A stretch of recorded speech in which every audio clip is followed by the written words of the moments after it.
Ladies and gentlemen, this is going to be a rant of me being very frustrated at what happens when somebody spends money at what is supposed to be a professional speed shop, professional performance garage to have work done for them.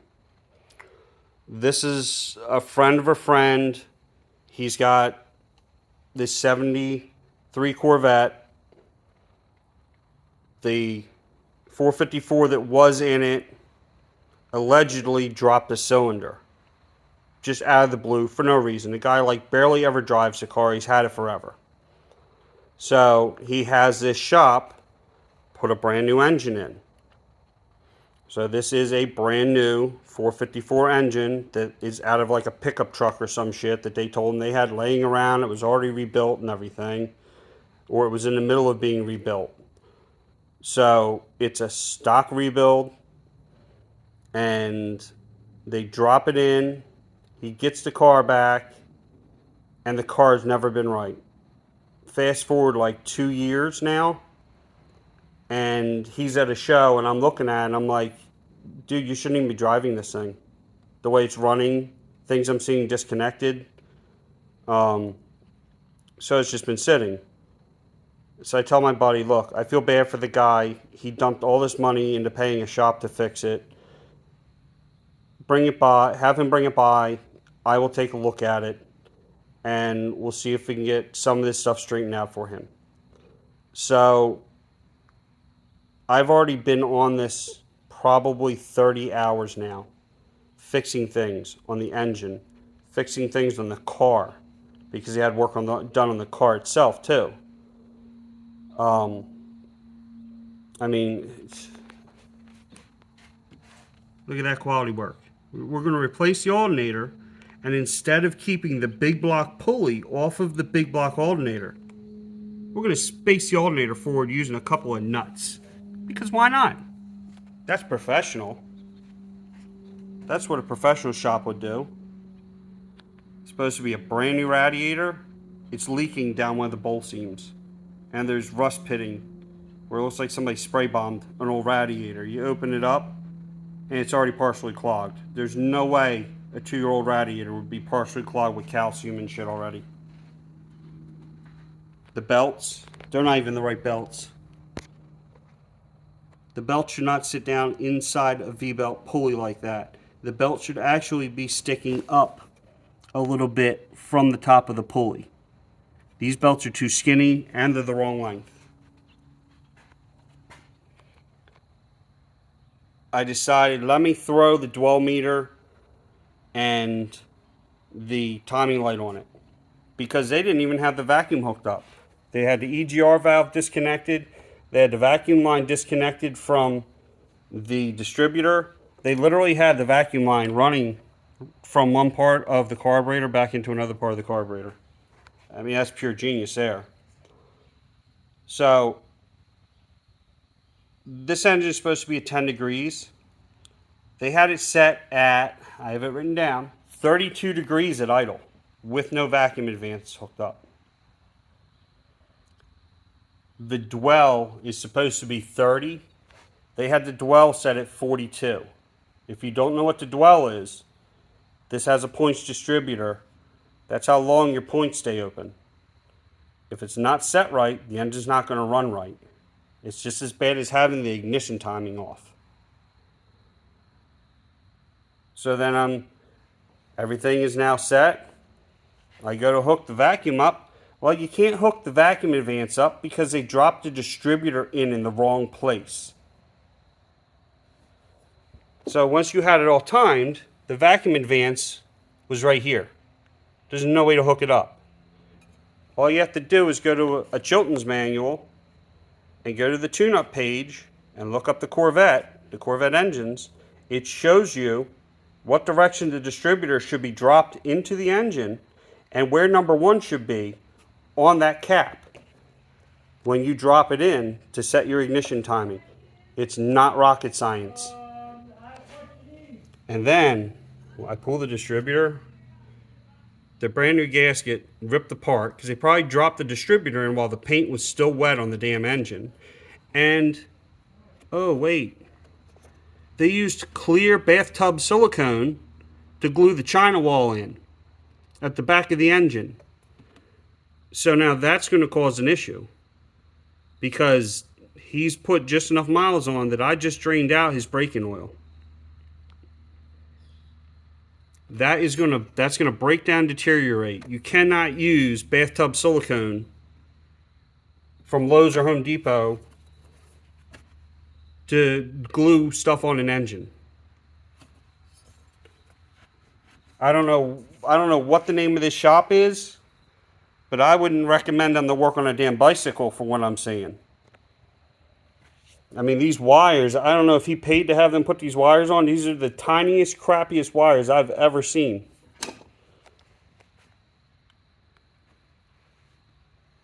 I mean, this whole, it just keeps getting worse. The farther I delve into this, the more crap is wrong. And it's stuff that is easily fixed by just doing the job right. Somebody's paying you to do a job, do it right. If you don't know what you're doing, don't take on the job. You know, they couldn't even, I mean, look at this. This hose was leaking because they didn't trim the hose back and they put the clamp way over here. The end of the tube coming off the radiator is here. This is where the bulge is that the clamp should be up against. Not way over here around the curve. No matter how tight you put this clamp, it's going to leak. You can't clamp it in the middle of a curve. It doesn't take a genius to do this stuff. This is an old car. They don't get any simpler than the old cars. Every hose on this car was leaking because every clamp was left loose. The oil filter wasn't even hand tight. I don't know how it wasn't leaking. I guess because they spun it on while the paint was still wet. The drain plug on the engine wasn't even hand tight.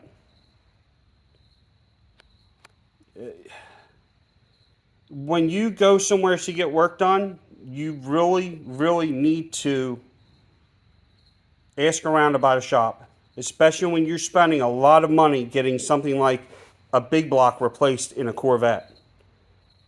Because I don't know what he paid, how much the bill was when he got this done, but whatever it was too much for what he got in the end. Because the car sounded like crap. It ran like shit. You would have thought it had like a super radical cam in it. That's how bad this was running. And once you dial in the dwell and you dial in the timing, and I haven't even gotten to the carburetor yet, because it's burning my eyes. It's running crazy rich. I haven't even got to that yet. I'm going to put the distributor in the correct way, rewire the whole firing order. I'm probably going to pull all the plugs, make sure they're even the correct spark plugs, make sure they're gapped correctly, because I guarantee you, I pull those plugs, they're either going to be the wrong plugs for the engine, or they're going to be gapped wrong, or both. Or I'm going to find at least one that they probably dropped the damn thing on the ground, and the gap is closed, or almost closed. Because this is the common shit that I find on stuff. I mean, it's disgusting is what it is. To go to a shop and pay good money to have work done, and they do shit work, and then you've got to go somewhere else and pay to have the work redone. And you don't even know that the work wasn't done right, because that's why you paid the shop. You paid the shop, you trusted them to do the work and do it right.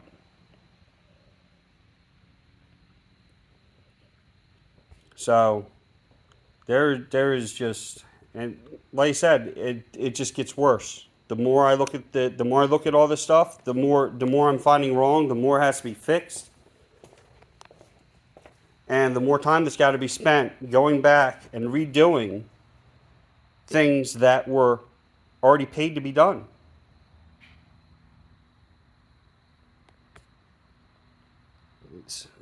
Like I said, I don't know the name of the shop, and you know what? I don't want to know the name of the shop that did this work. Because I don't feel like calling them out on social media and getting in a pissing contest with them saying they didn't fuck everything up and nobody else knows what they're talking about. So, you know, that's the end of my rant for now. This is like I said, this is just disgusting. Everybody, if you don't know what you're doing and you're working on somebody's shit, say that you don't know what you're doing. It's beyond your experience or knowledge level, and just have them go somewhere else, because that will give you a repeat customer. Charging somebody out the ass while you fumble around in the dark and fuck their shit up is not going to give you a repeat customer. It's going to give you pissed off people, and it's going to lose you. You're going to lose business because of it. I'm not even a shop. I am not even a shop. You see my videos, you see the stuff I do, but I am not a shop. I used to be a GM mechanic. I've been to GM schools. I've got my dad helps me out over here. He's in his 80s. He was a mechanic back in the day. He owned these cars when they were new. So between the two of us, we have a substantial amount of knowledge and experience, and I'll just leave it at that. But especially even more in this day and age, there's no reason to be doing shit half-ass and not know what you're doing, because nowadays we have Google, and there's so many videos out there. There's plenty of forums you can join on Facebook. There's plenty of message boards you can join on the internet, where you can ask questions and you can get answers. You don't even have to buy the damn manuals anymore. You can download the PDFs for free. This isn't 20, 30 years ago. In the end, there's zero excuse. There's zero excuse for a shop to do shoddy work, especially a specialty shop.